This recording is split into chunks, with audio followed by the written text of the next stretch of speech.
Yung sa ano, like sa cream. Sa cream kailangan pa mag-ano,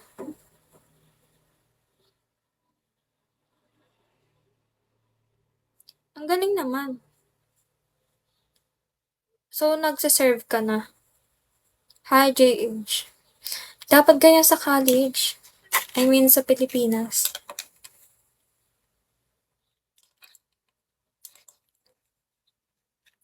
Maganda talagang mag-aral sa ibang bansa. Ang daming magagandang opportunities.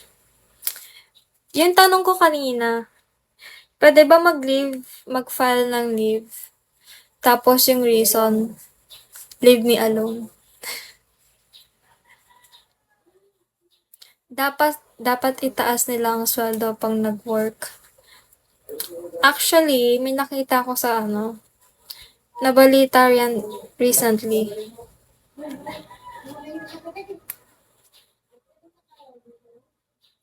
Ito yung sabi. Onyx, nag-post about dyan yung ABS-CBN, yung ano, ito, hanggang saan naabot ang 85 pesos. Ito, aprobado na ang 85 pesos, dagdag sa arawang minimum wage sa Metro Manila. Like, tinawanan lang nila yung post. Like, anong gagawin mo sa 85 pesos na dagdag? Kulang pa nga yan pang pamasahe. Kuya hello. And since medical din job ko sa army, pwede ko gamitin credits pag nag...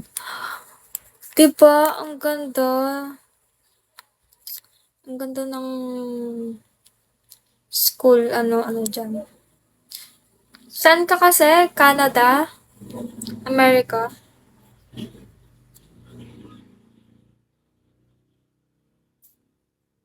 Hanggang sa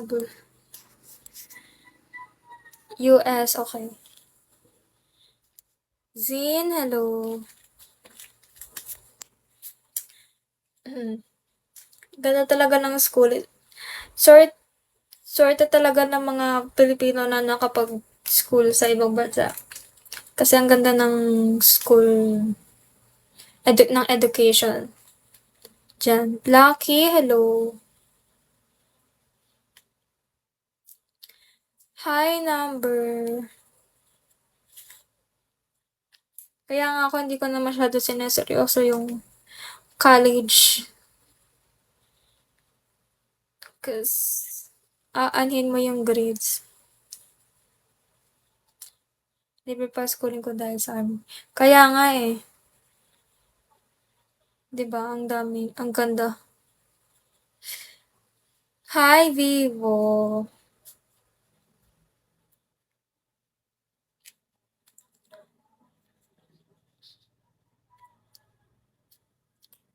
Oh, sige na guys, mag-e-end muna ako. Guys, mag-e-end muna ako. Nagugutom na ako. Bumili kasi yung lola ko pandesal. Magpapandesal muna ako. Bye! Pengi. Bili ka.